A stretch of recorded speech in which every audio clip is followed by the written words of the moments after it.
So let me get Joyita. Joyita, come on, do some wild speculation for us, okay?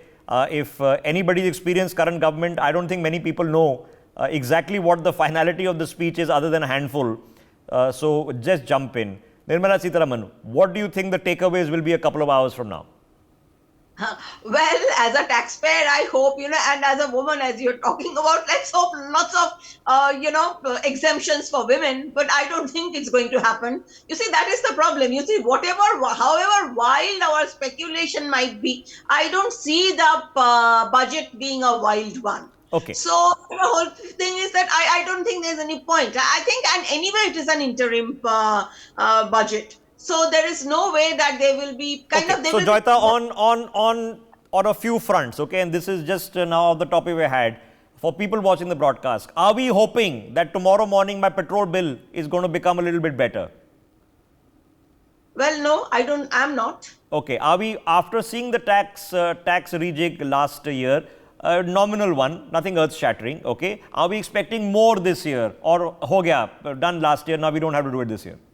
It has been done. It was done last year. Okay, so the middle class is going to be very upset. They're going to say, again, what did you do for us? You know, you had all these schemes for the farmers and you had all the other schemes. Should they be upset today? Well, the middle class also has learned to live with it. So I don't think they really care what is coming their way. Middle class is in boom. Then the obvious next question is, which we're going to have a conversation later in the evening. Did this uptick the GDP? Did this create tens of millions of jobs? Is that a fair assessment to ask of a budget? Well, I don't know about tens of millions of jobs, but yes, if you are looking at it in terms of, jobs where appointment letters are given and on. But I think what the budget will also try to do is that push in a strong element of entrepreneurship, where people are kind of taking up their own businesses and stuff. So I think that is happening, and it's not for nothing. We are the world's fastest growing economy.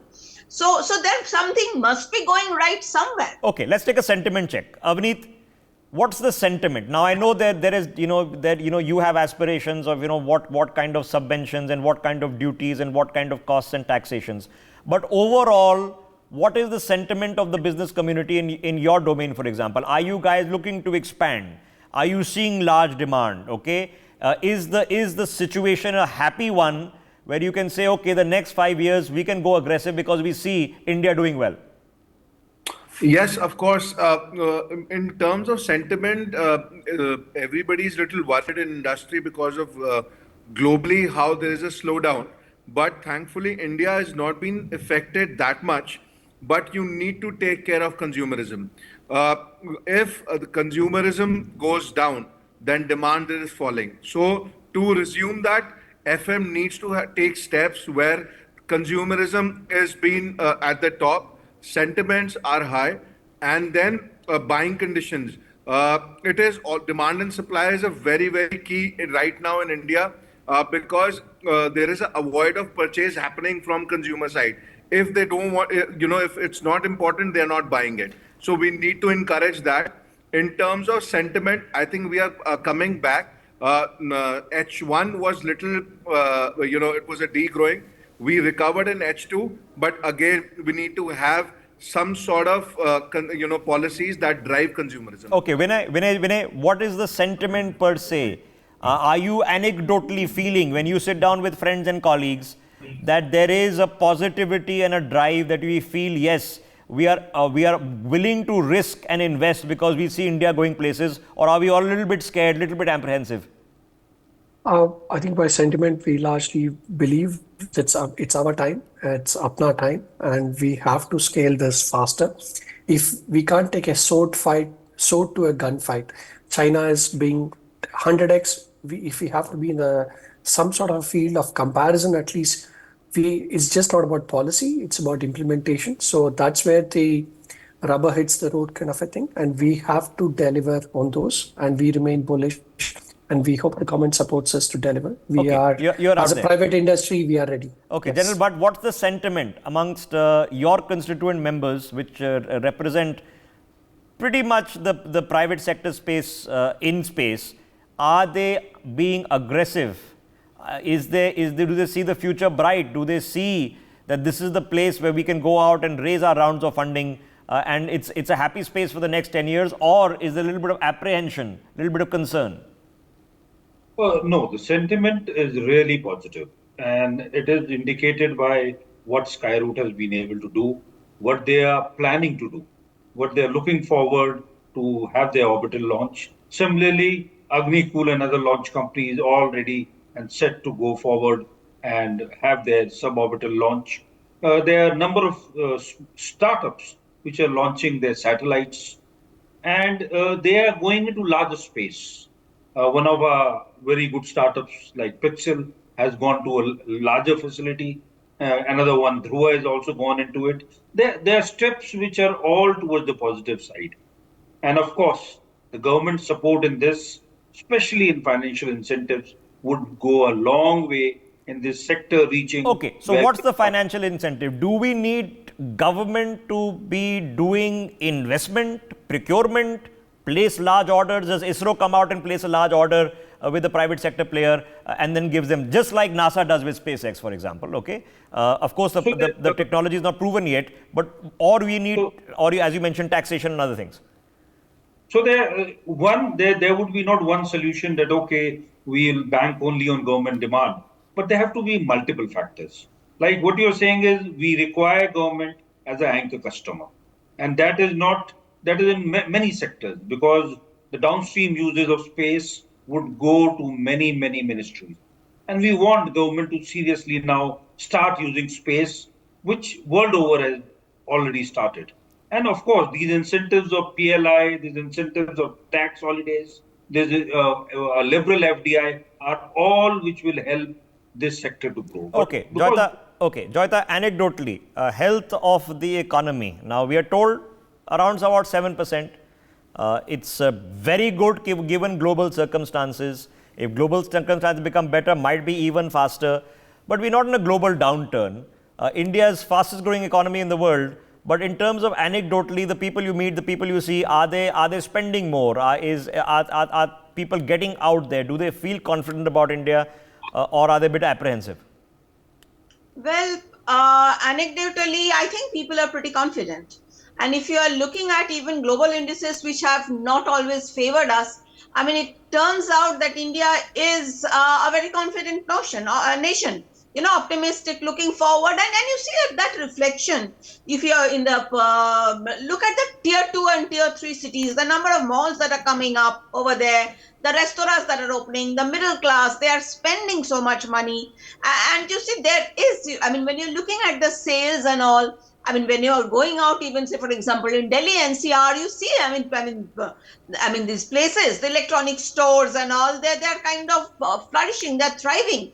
Look at the number of laptops people are buying. So I think there is a general mood of confidence, and it's great primarily because you see, we have seen the worst downturn in terms of COVID. That was the time, the mood was very negative. And when people did not have they did not have that spending power. I think from there, the mood has changed. Okay. And I've been remarkably fast. Okay, translation. Avneet, rural sector. Is the family out there who just got a house for the first time under PM Awas scheme, okay? Are they now tempted to put in a TV? Are they now tempted to put in a Wi-Fi router? Are you seeing a boom there, or no, not really? I'll give you a very good number over there that yes, there is a boom in rural sector for televisions. They're getting new homes. They want to buy television, but that television is basic. Because the smart TVs are very affordable nowadays, they're buying that, but they're not using it. That's the stat I wanted to give you. They are still on 1.5 GB per day data, and there is no router, by the way. It's all hotspot. So there is we need to have that kind of infrastructure in rural sector so that they put routers there. There is a LAN, and the TV that they're using has to be smart. So they're not using the smart application apart from one or two like YouTube, which is free. So there is a lag, but in next 2 to 3 years, there is a heavy demand in rural sector. Okay, so yeah, then there's something I'll not touch base on. I'll come back and have this conversation just a little bit, which is of course what happens in terms of electric vehicles. again, there is a complexity there which is very deep, all right? You want the electric vehicles to be made in India, you don't want them coming from Shanghai, all right? But you want them quickly.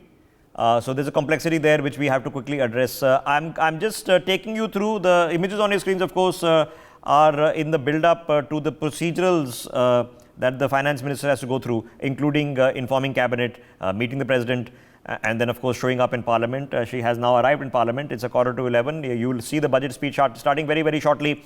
A lot of budget expectations. Let me give you some pragmatic caveats. GST is technically from the GST Council, so not a big announcement. Don't expect it from the finance minister. A statement of intent can certainly come, but those the GST amendments come regularly whenever the GST Council sits. But a statement of intent there. Fuel prices, big ticket item, okay? The funding of the central government schemes is going to be your biggest ticket item. Under nominal heads, and the finance minister is going to come out and give you thematic approaches to the budget and give you nominal heads. Nominal heads, women can be an example, and across the board you'll see developments on that. Young people, which is and skill development, education, that will be a nominal head. You can predict some of them which are coming your way. And a lot of the part is going to be in the minutiae, is going to be devil in detail. Sweeping announcements have already been made. Sweeping announcement is the kind where the Prime Minister comes and says 1 crore houses, solar panel on their roofs. That's a sweeping announcement. Tribals, 21,000 crore plan. Lakshadweep, 1,500 crore plan. Andaman Nicobar, 10,000 crore plan. It's happening, okay? You've just seen this happen. And it's going to continue very rapidly. Let me quickly carry on with this conversation and just build up to it because let's face it, we can discuss things and enjoy our wild speculations. What really takes it away is what we are hoping and expecting to happen. And let me take that thought back to Vinay. Vinay, what are we expecting to happen? What are you hoping is happening in the next 20 minutes? From our perspective, again, going back, we would have an industry-friendly policy from space and from deep tech industry, because this is where the next bets are. If you are creating these assets in space or these assets that will give out multi-trillion dollar economies, we need those catalysts today. And I strongly believe the government, apart from policy, would also put in some sort of a mandates to say that I would want this done in some time-bound fashion so we can take a better shot at it versus the globe. Okay. For ourselves as well, we are doing 3 launches, one in March on SpaceX, one with PSLV, and one another as well in the span of 4-5 months. So we are quite excited as fellow participants in building for excited India and bullish. Okay, so the country seems to be heading in the right direction overall. Government is going to a little bit mark you a little bit in the fine tuning of it.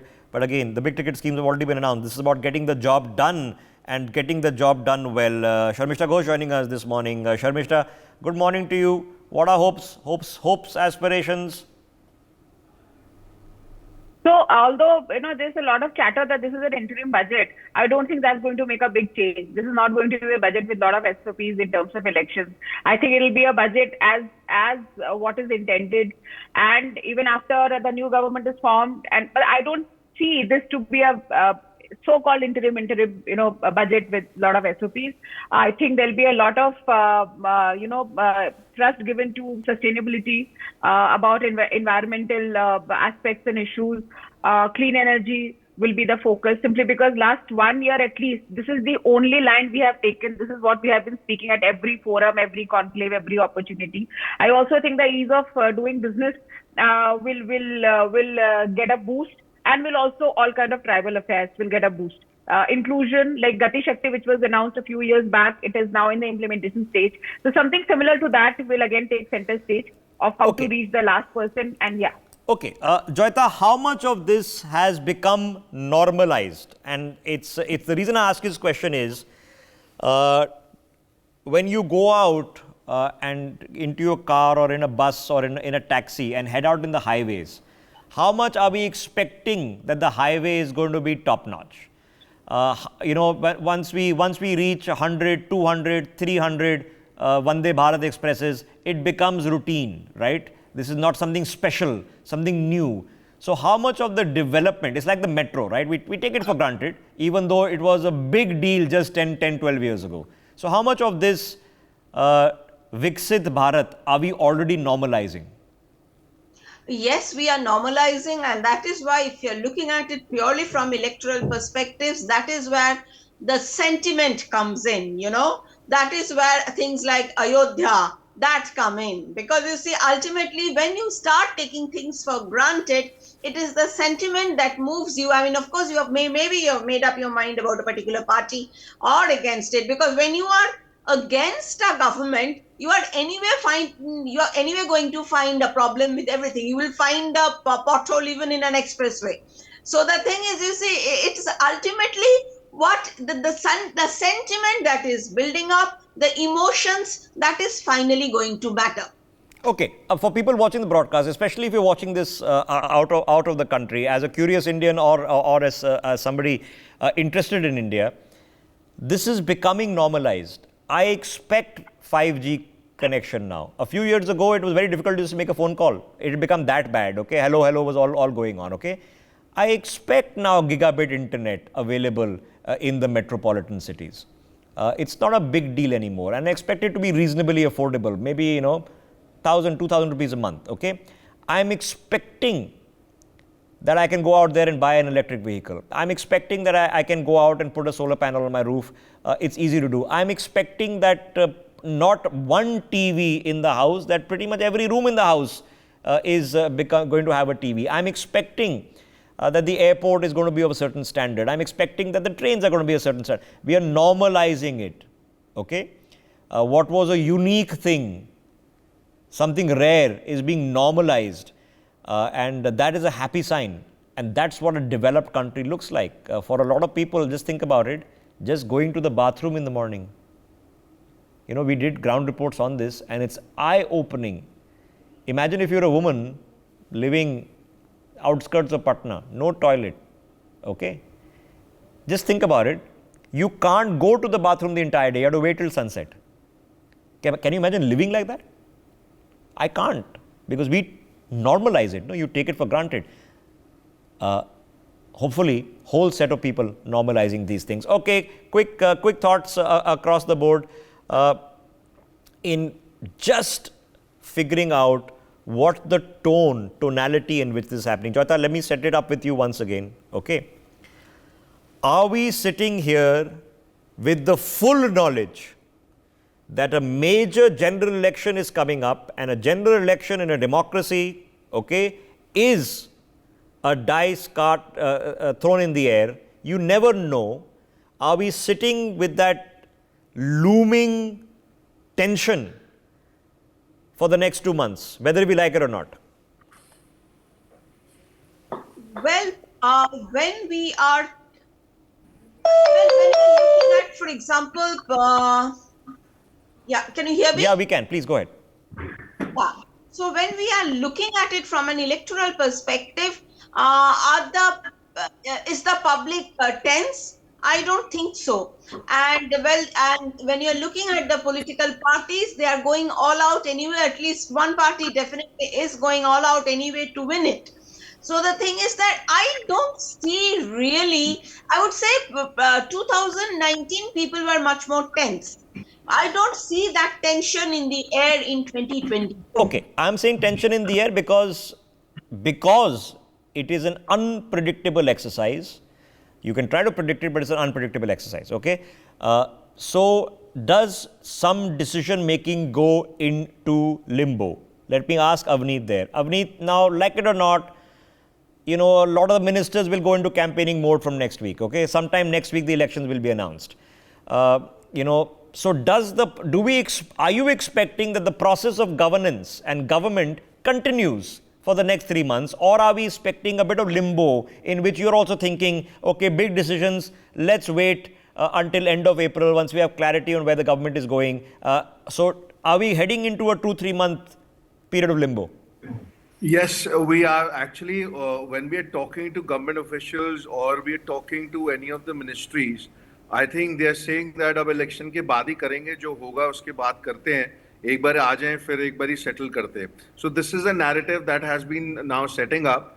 So this is a very normal thing. I think government is pretty confident that they're coming back, and therefore you will see that there will be no big announcement in this budget. It will be a very normal budget. Okay. And the focus point will be to that 80 crores where they're giving the free rations. Okay, so then Sharmishta, do we have to now literally wait after today? Okay, February 1st, done and dusted.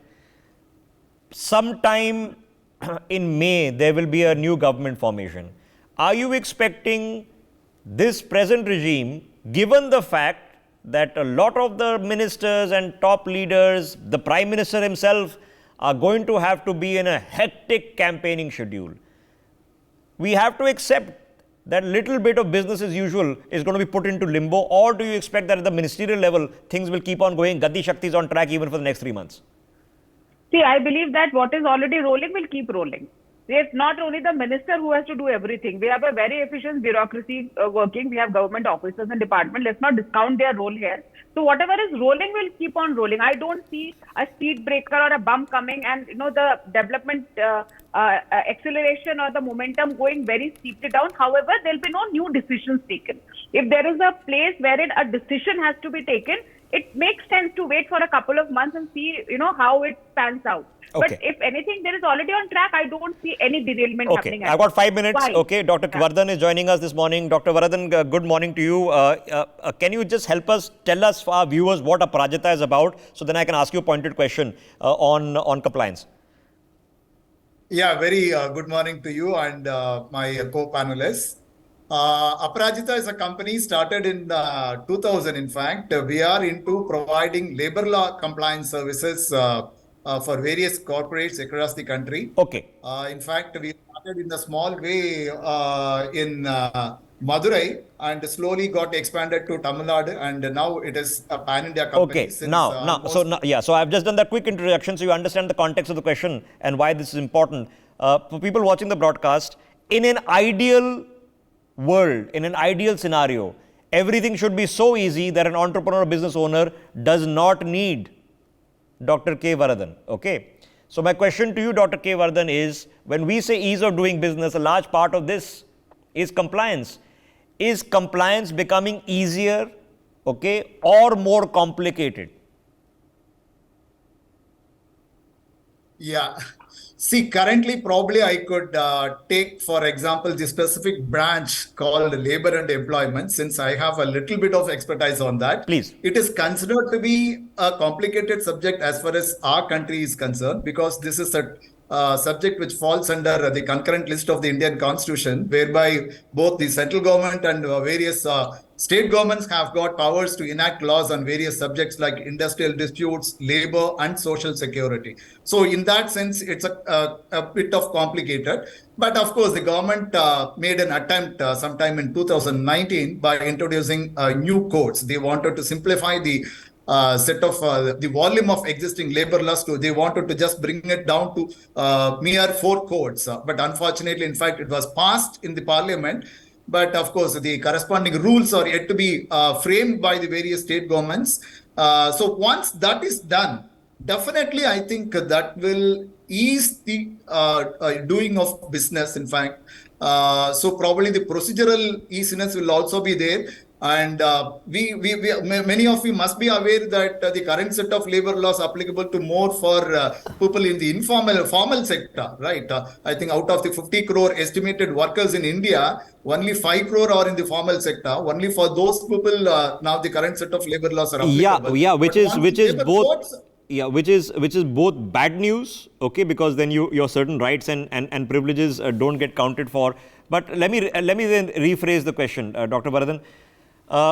When we say ease of doing business, what is the pain point? What is the headache that literally your services are required for a business to operate, because it is so complex? For anybody watching the broadcast, as soon as you hire your 100th employee, you are in a lot of compliance soup. Okay, Dr. Vardhan, what's the pain point? See, the point is the determining which are all the laws that would be applicable to my establishment itself is difficult. So that requires a professional support. Then understanding the list of compliance transactional activities. Then once that is understood, then the procedure is involved. So what is the timeline and who are all the authorities with whom we may have to get connected so that the compliance is done. These are all, I think. Okay, so what the positive pain changes points have are you there. seen? Have some things become digitized? Are the websites working better? Are the response times of the officials better? What is the positivity before I ask you further on the pain points? Yeah, again, I go back to labor codes because they are leveraging on the technology, whereby I think the filings can be done online. If that is introduced, then I think that would ease doing the business. Okay. Just think about it. Every single business. Okay. I just want to touch base once again because we got couple of minutes left. Avneet, what are you hoping that happens the next few minutes that makes your life easier tomorrow morning? See, as I told you that GST was one thing, but that's happened in GST Council meeting. But I'm banking upon that FM will be focusing on how to generate demand in-house in the country because global slowdown is there, and there has to be increase in consumerism. That's the key. That's keep you evolving, and we are one of the fastest GDP in the world right now. And if you have to be one of the best, then consumerism, I'm focusing a lot on that because sales drives everything in this country. Okay, all right. Joyita, a couple of minutes left. What are we hoping is the takeaway that we can go at the end of the day and go, okay, this was another check in the box? I wish they would do something special for the health sector, for senior citizens, and these are specific, but I don't think any major macro decisions being taken. This thing, as I said, it is going to be a continuity budget. Okay, Dr. Vardhan, what are you hoping happens in the next couple of hours? I believe that the reformation, particularly on the labor front, will be made. At least some information will be provided through this budget. That's what I hope. Okay, information, of course, that's a legislative matter, not a budgetary matter. Okay, Sharmishta, what are you hoping happens in the next couple of hours? This year we have seen the introduction. Honestly, I've seen the introduction of reservation for women parliamentarian policymakers. So I just want the government to think a little more about women entrepreneurs. If they have started new, how better SOPs can be given to them, what are better handholdings, training, what benefits that GST and other compliances can be given to women entrepreneurs. I will champion that. I'll want to have that because that seriously benefits me directly. Okay, so that's what is the translation? When we say it sounds good, but what's the translation? How many people will actually get the grants in the submentions and figure out how to benefit from them? Is that not a challenge, so Sharmishta?